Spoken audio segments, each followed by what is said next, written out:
प्राचीन समय की बात है। एक गांव में रमेश नाम का आदमी अपने माता पिता के साथ रहता था।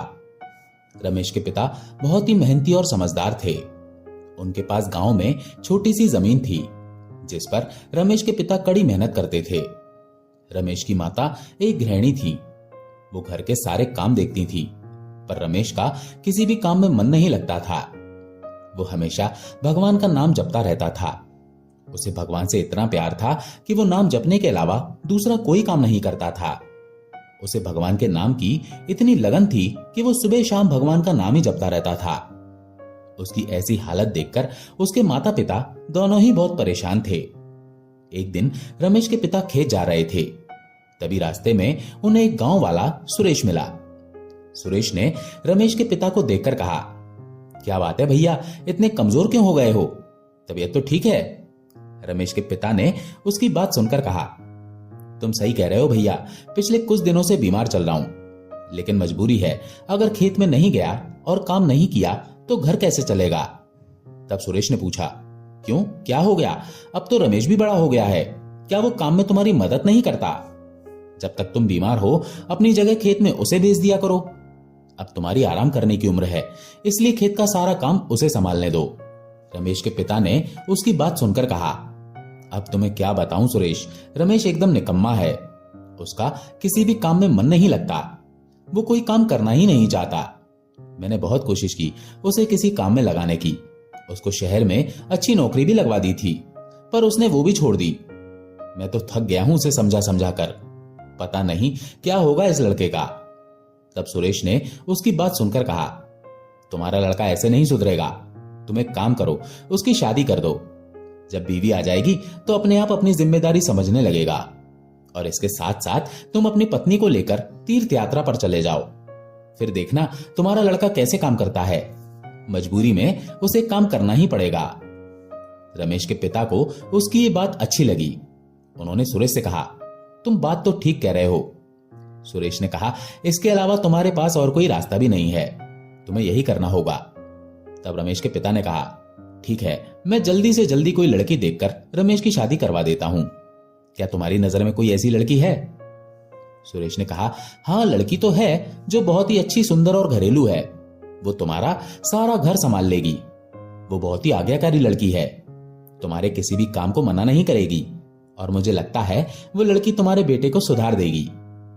उसके बाद रमेश के पिता अपने घर चले गए। घर पहुंचकर उन्होंने अपनी पत्नी से कहा, आज रास्ते में सुरेश मिला था।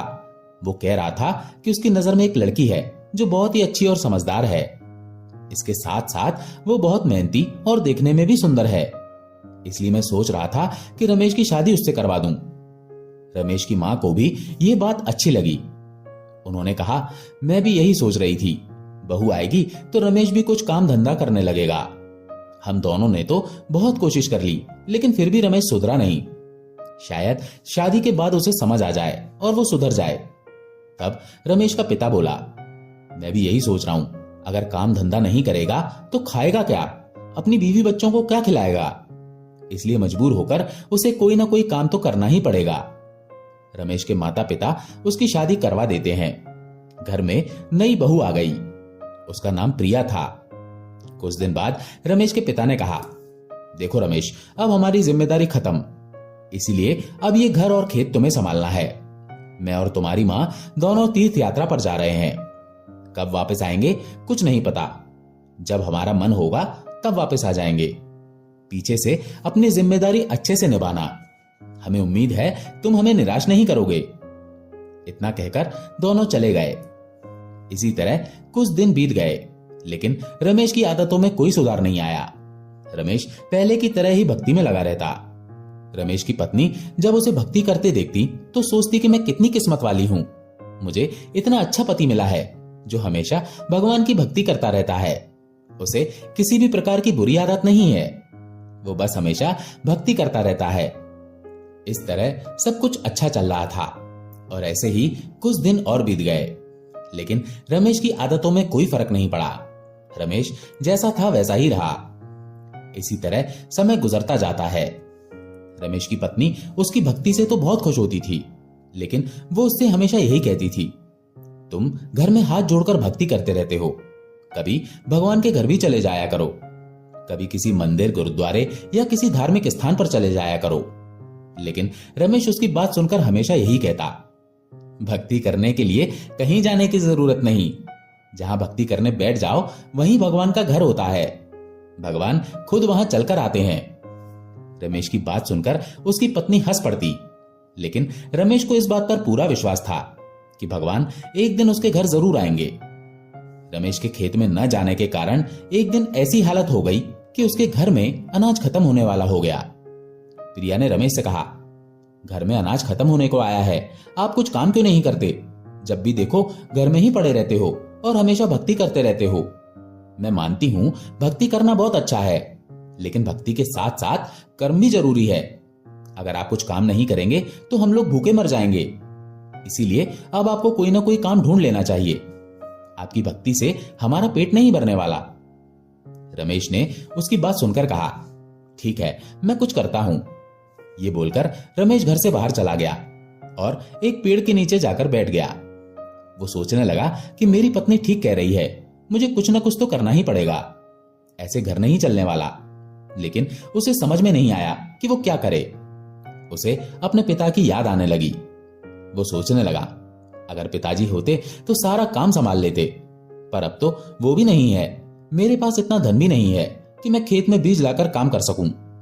फिर उसने सोचा कि थोड़े से पैसे मंगल जी से उधार ले लेता हूं, फसल होने के बाद वापस कर दूंगा।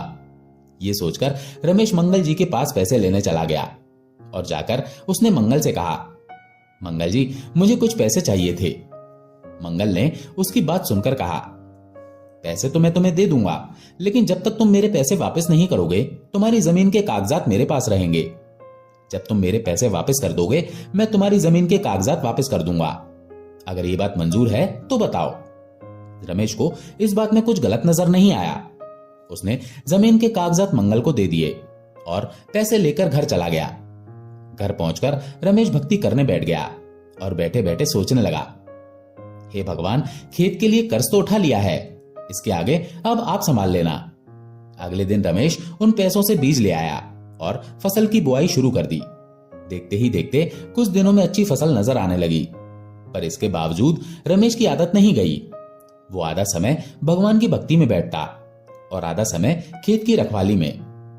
एक दिन रमेश भगवान की भक्ति में इतना लीन हो गया कि कब जंगली जानवरों ने आकर उसका खेत खराब कर दिया उसे पता ही नहीं चला। जब रमेश भगवान की भक्ति से उठा तो उसने देखा कि सारी फसल बर्बाद हो गई थी। वो सोचने लगा, हे भगवान, ये कैसे हो गया? मुझे तो कुछ पता ही नहीं चला। अब घर जाकर प्रिया को क्या बताऊंगा? मंगल के पैसे भी वापस करने हैं। हे भगवान, ये आपने क्या कर दिया? अब मैं क्या करूं? इसी परेशानी में वो चलता चलता घर पहुंचा। घर जाकर उसने प्रिया से कहा, हमारी खेत की सारी फसल जंगली जानवरों ने बर्बाद कर दी। प्रिया ने उसकी बात सुनकर कहा, जब जंगली जानवर खेत में घुसे तब आप क्या कर रहे थे? आपने उन्हें भगाया क्यों नहीं? तब रमेश ने कहा, मुझे पता ही नहीं चला कि वे कब खेत में घुसे। प्रिया ने उसकी बात सुनकर कहा, लेकिन मैं जानती हूं ये सब कैसे हुआ होगा। आप भगवान की भक्ति में इतना लीन हो गए होंगे कि अपने खेत की तरफ ध्यान ही नहीं दिया होगा। आपकी इसी आदत के कारण ये सब हुआ है। आप कुछ तो शर्म करो। मैंने और भी लोगों को भक्ति करते देखा है, पर ऐसी भक्ति जिसकी वजह से मनुष्य खुद का नुकसान करवा ले, ऐसी भक्ति किस काम की? आपकी इसी भक्ति की वजह से आज हमारी ऐसी हालत है। लेकिन इसके बावजूद रमेश घर में बैठा भक्ति करता रहता था, कोई काम नहीं करता था। एक दिन प्रिया ने बैठकर सोचा कि ये तो कोई काम करेंगे नहीं, इसीलिए अब मुझे ही कुछ ना कुछ करना पड़ेगा। मेरी तो किस्मत ही फूट गई है इस आदमी से शादी करके। मैंने क्या सोचकर शादी की थी और मेरे साथ क्या हो गया? जब मैं शादी करके आई थी तो मुझे लगता था कि मेरी किस्मत अच्छी है जो ऐसे आदमी से शादी हुई है जो भगवान की भक्ति करता है। लेकिन मुझे यह नहीं पता था कि इनकी भक्ति ही एक दिन मुझे ले डूबेगी। आज इनकी भक्ति की वजह से ही घर में खाने के लिए एक दाना भी नहीं है। ये सोचकर प्रिया पड़ोस में काम ढूंढने के लिए चली गई। प्रिया लोगों के घरों में जाकर खाना बनाने का काम शुरू कर देती है और इस तरह प्रिया का घर चलने लगता है। एक दिन जब प्रिया काम से वापस आ रही थी तो मंगल ने बीच रास्ते में उसे रोक लिया और उससे कहा, मेरा कर्ज कब वापस करोगी? अब तुम्हारे पति से बात करने का तो कोई फायदा नहीं, वो तो सारा दिन घर में बैठा रहता है। उससे तो कोई उम्मीद करना बेकार है। अगर तुम अपना खेत वापस चाहती हो तो तुम्हें मेरा कर्ज वापस करना होगा। प्रिया ने उसकी बात सुनकर कहा, आप मुझे थोड़े दिन की मोहलत और दे दीजिए, मैं कुछ न कुछ करके आपका कर्ज जरूर वापस कर दूंगी। मंगल ने उसकी बात सुनकर कहा, ठीक है, मैं तुम्हारे ऊपर भरोसा करके तुम्हें कुछ दिनों की मोहलत और देता हूं, लेकिन मैं ज्यादा दिन इंतजार नहीं करूंगा। प्रिया उसकी बात सुनकर घर चली गई। घर पहुंचकर प्रिया रमेश को सुनाने लगी और कहा, आज तुम्हारी वजह से मंगल ने मुझे बीच रास्ते में रोक लिया और कर्ज के पैसे वापस मांगने लगा। वहां बहुत सारे लोग थे, उन लोगों के सामने मेरी कितनी बेइज्जती हुई। उसने आपके बारे में भी बहुत बुरा भला कहा, लेकिन इसके बावजूद मैं उसे कुछ नहीं कह सकी, क्योंकि इसमें उसकी कोई गलती नहीं है, सारी गलती आपकी है। आपको पता था कि आपसे काम नहीं होने वाला, फिर आप क्यों गए थे मंगल से पैसे मांगने के लिए? अब हम कर्ज के पैसे कहां से वापस करेंगे? रमेश ने प्रिया की बात सुनकर कहा, तुम चिंता मत करो, मुझे भगवान के ऊपर पूरा भरोसा है, वे कुछ न कुछ जरूर करेंगे। प्रिया ने उसकी बात सुनकर गुस्से से कहा, आपसे तो बात करना ही बेकार है। आपको नहीं पता, आपकी वजह से ही आज हम इस मुसीबत में हैं। भगवान खुद कभी किसी की मदद करने उसके घर नहीं आते, हमें अपनी मदद खुद ही करनी पड़ती है। खाली भक्ति से पेट नहीं भरता, उसके लिए काम करना पड़ता है, लेकिन आपको समझाने का कोई फायदा नहीं। लेकिन रमेश पर प्रिया की बातों का कोई असर नहीं हुआ। वो भगवान की भक्ति करने के लिए दोबारा बैठ गया। उसे विश्वास था कि भगवान एक दिन उसके घर जरूर आएंगे और उसकी सभी परेशानियों को खत्म करेंगे। उधर प्रिया लोगों के घर काम करने के लिए चली गई। ऐसे ही कुछ दिन गुजर गए। एक दिन मंगल रमेश के घर आया और उससे बोला, मैंने तुम्हें कुछ दिनों की मोहलत दी थी, लेकिन वे दिन भी अब पूरे हो गए हैं।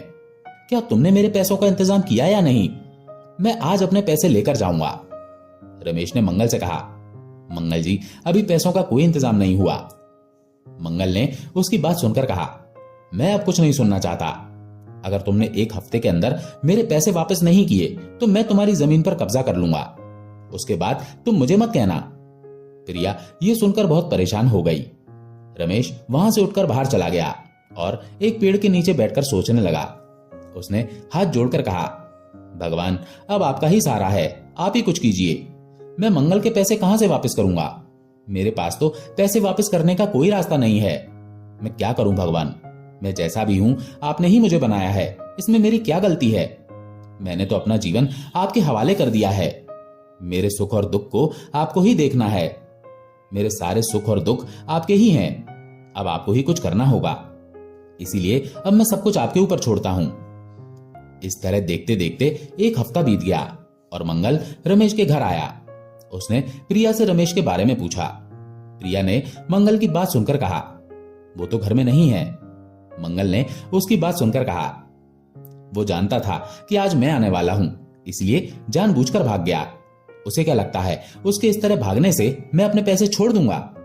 मुझे पहले ही समझ जाना चाहिए था कि वो निकम्मा मुझे पैसे कहां से देगा। वो अपना घर तो चला नहीं सकता और न ही अपनी बीवी को संभाल सकता है। अब वो कर्ज के पैसे कहां से वापस करेगा? इतना बेशरम आदमी मैंने आज तक नहीं देखा जो अपनी पत्नी के पैसों पर जीवन जी रहा है। खुद घर में ऐश करता है और तुम्हें लोगों के घर में काम करने के लिए भेजता है। उसे तो शर्म के मारे डूब मरना चाहिए।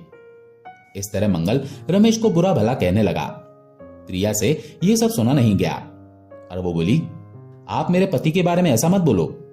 मंगल ने उसकी बात सुनकर कहा, क्यों ना कहूं, तुम खुद ही बताओ कि क्या मैं कोई झूठ बोल रहा हूं? सच हमेशा कड़वा ही होता है। फिर वो प्रिया से बोला, अच्छा तुम एक बात बताओ, रमेश से शादी करके तुम्हें क्या सुख मिला है जो तुम उसके बारे में कुछ नहीं सुनना चाहती? उसने तुम्हें दिया ही क्या है? मेरी बात मानो, तुम उसे छोड़ दो और मेरे पास आ जाओ। प्रिया ने मंगल के मुंह से ऐसी बात सुनकर गुस्से से कहा, मंगल जी, तमीज से बात करिए। आप जानते हैं आप क्या बोल रहे हैं? हम गरीब हैं तो क्या हुआ, हमारी भी इज्जत है। मंगल ने प्रिया की बात सुनकर कहा, कब तक तुम इस तरह गरीबी में जीवन गुजारोगी?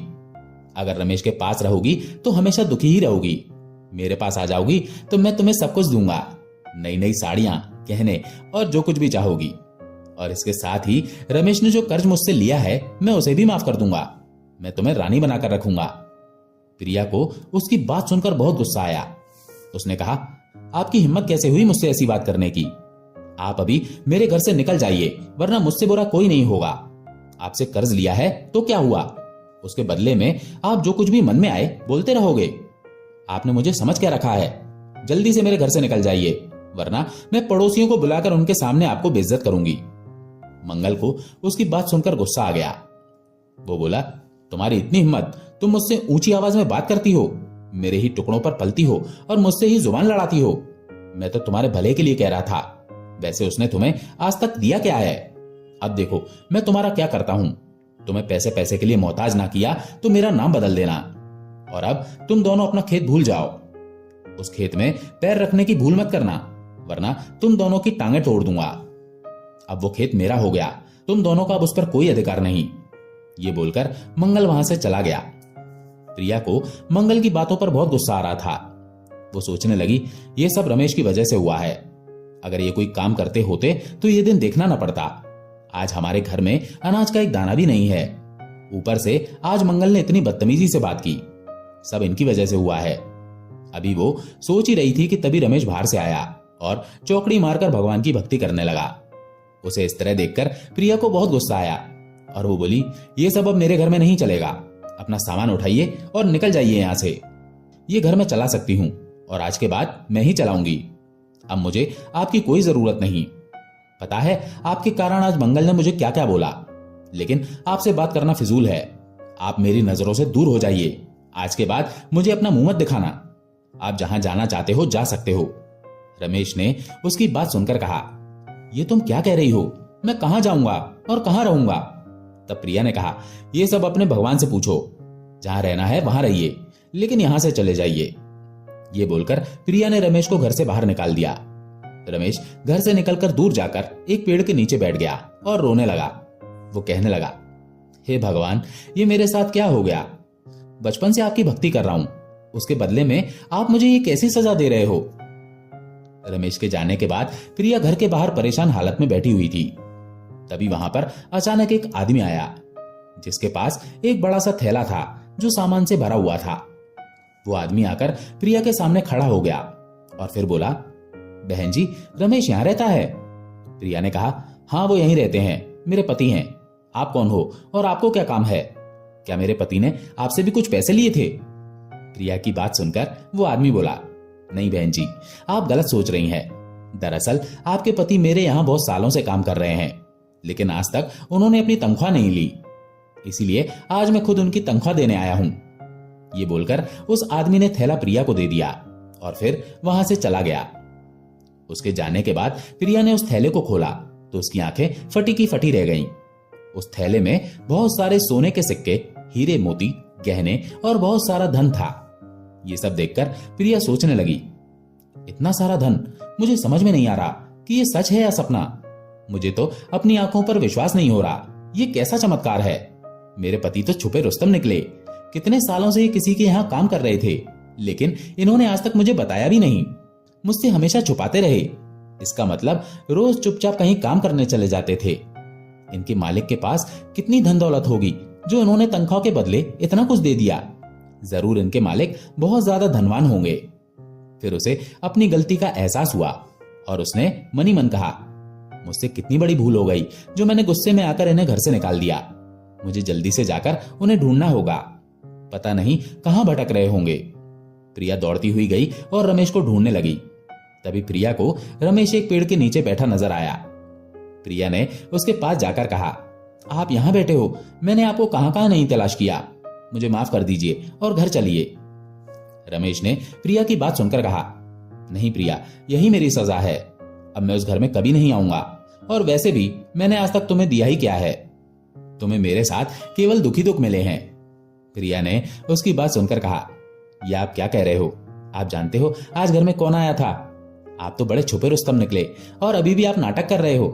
मुझे आपके बारे में सब पता चल गया है कि आप किसी के यहाँ काम करने जाया करते थे और आज वो हमारे घर आए थे आपकी तनख्वाह देने के लिए, और उन्होंने जो दिया है उसे देखकर तो मैं हैरान रह गई।